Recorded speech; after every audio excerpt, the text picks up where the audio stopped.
घने जंगल के किनारे एक छोटा सा तालाब था। तालाब के चारों ओर फैले पेड़ों की छाया सुबह की धूप को नर्म सी ठंडक दे देती थी।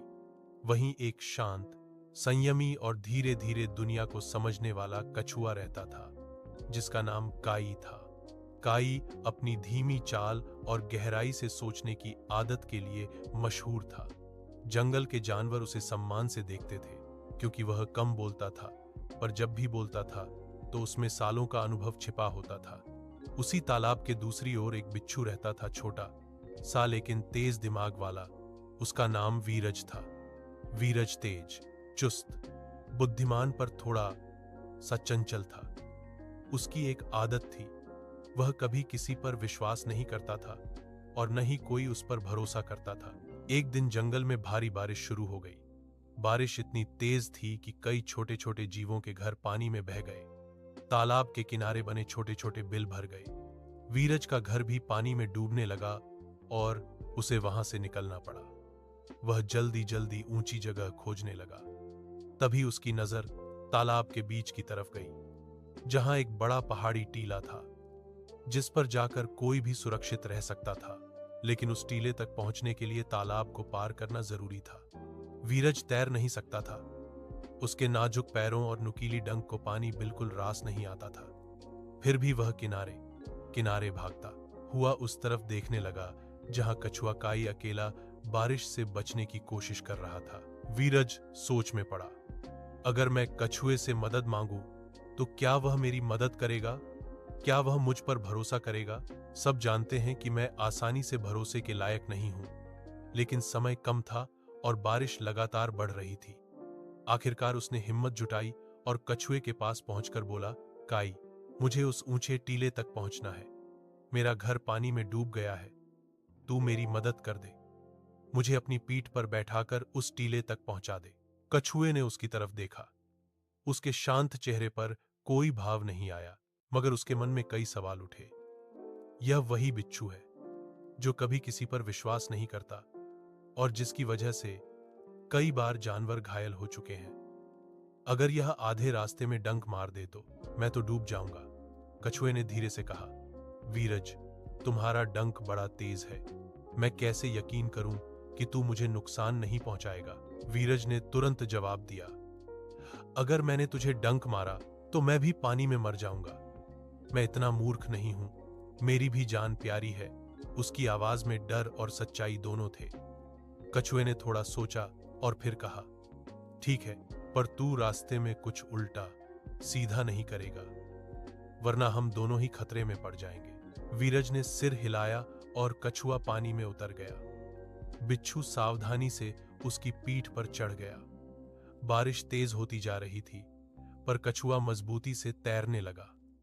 पानी का स्तर ऊपर उठने लगा, धाराएं तेज होने लगी और दोनों का सफर मुश्किल होता जा रहा था। मगर कुछ ही दूर जाने के बाद कछुए को अपनी पीठ पर बिच्छू की हरकतें महसूस हुईं। कछुए ने पूछा, वीरज, तू इतना हिल क्यों रहा है? क्या बात है? बिच्छू ने हड़बड़ाते हुए कहा, कुछ नहीं, बस पानी ठंडा है, इसलिए कांप रहा हूं। पर कछुए को कुछ अजीब सा लगा। पानी की हलचल में भी उसे बिच्छू की बेचैनी महसूस हो रही थी। जैसे जैसे वे आगे बढ़े, तालाब के बीच में पहुंचे तो पानी और गहरा हो गया। अचानक एक उफनती लहर आई और दोनों को थोड़ा नीचे धकेल दिया।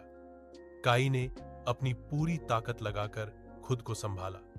बिच्छू डर से चिपक गया। डर के मारे उसने अपना डंक ऊपर उठाया, पर फिर याद आया कि वह ऐसा करेगा तो दोनों डूब जाएंगे। उसने खुद को रोका, पर उसका शरीर डर से कांप रहा था। कछुआ बोला, डर मत, मैं तुझे सुरक्षित पहुंचा दूंगा, बस अपना संतुलन बनाए रख। लेकिन बिच्छू की प्रकृति में बेचैनी और असुरक्षा हमेशा से थी। उसका मन उसे धोखा देने लगा। उसे लगने लगा कि कहीं कछुआ उसे बीच रास्ते में उतार न दे, कहीं उसे फेंक न दे। उसके मन में शक गहराने लगा। वह खुद ही अपने विचारों से घिर गया। उसका मन कहने लगा, अगर कछुआ मुझे धोखा दे देगा तो मुझे पहले उसे खत्म कर देना चाहिए। पर साथ ही दूसरा विचार भी आता, अगर मैंने उसे डंक मारा तो मैं भी मर जाऊंगा। यही अंदरूनी संघर्ष उसे और बेचैन कर रहा था। कछुआ पानी में लगातार तैरते हुए बोला, वीरज, तू इतना बेचैन क्यों है?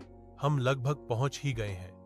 पर जितना कछुआ कोशिश करता कि उसे सुरक्षित और शांत रखे, उतना ही बिच्छू के मन में डर बढ़ता जाता। उसकी भीतरी कमजोरी उसकी समझ पर भारी पड़ रही थी। उसकी प्रकृति उकसा रही थी कि वह कुछ ऐसा करे जो उसे भी नुकसान पहुंचा सकता है। वह अपने ही स्वभाव का कैदी था। थोड़ी ही देर बाद अचानक बिच्छू ने बिना सोचे समझे डंक मार दिया। दर्द की तेज सुई कछुए के शरीर में उतर गई। कछुए ने कराहते हुए कहा, अरे तूने ये क्या किया? अब हम दोनों मर जाएंगे। बिच्छू खुद हैरान था। उसने यह बिना सोचे कर दिया, जैसे उसका स्वभाव ही उसकी सबसे बड़ी कमजोरी हो। उसने डरते डरते कहा, मैं खुद को रोक नहीं पाया। काई, मैं ऐसा ही हूं। मुझे हमेशा लगता है कि कोई मुझे नुकसान पहुंचाएगा, इसलिए पहले मैं हमला कर देता हूं। कछुए की गति धीमी होने लगी। उसका शरीर सुन्न होने लगा। पानी उसे नीचे की ओर खींचने लगा। पर वह फिर भी पूरी ताकत जुटाकर बोला, वीरज, तूने अपने डर और शक को सच बना दिया। तू दूसरों पर भरोसा नहीं करता, पर सबसे दुखद बात यह है कि तू खुद पर भी भरोसा नहीं करता। तेरा स्वभाव तुझे मरने पर मजबूर कर देगा। धीरे धीरे दोनों पानी में डूबने लगे। पर तभी बिजली चमकी और जंगल का एक शिकारी नदी की तरफ दौड़ता हुआ आया। वह तालाब के किनारे कुछ जाल डालने आया था, पर बारिश की वजह से लौट रहा था। उसने देखा कि पानी में एक कछुआ बह रहा है और उसके ऊपर कुछ छोटा सा प्राणी। वह तुरंत कछुए को निकालने लगा। उसने लंबी बांस की डंडी फेंकी और कछुए ने आखिरी ताकत से उसे पकड़ लिया। शिकारी ने दोनों को बाहर खींच लिया। कछुआ बेहोश सा था और बिच्छू डर से कांप रहा था। सबसे अजीब बात, डंक मारने के बाद भी कछुआ डूबा नहीं, क्योंकि शिकारी ने समय रहते उसे बचा लिया। शिकारी ने दोनों को जमीन पर रखा।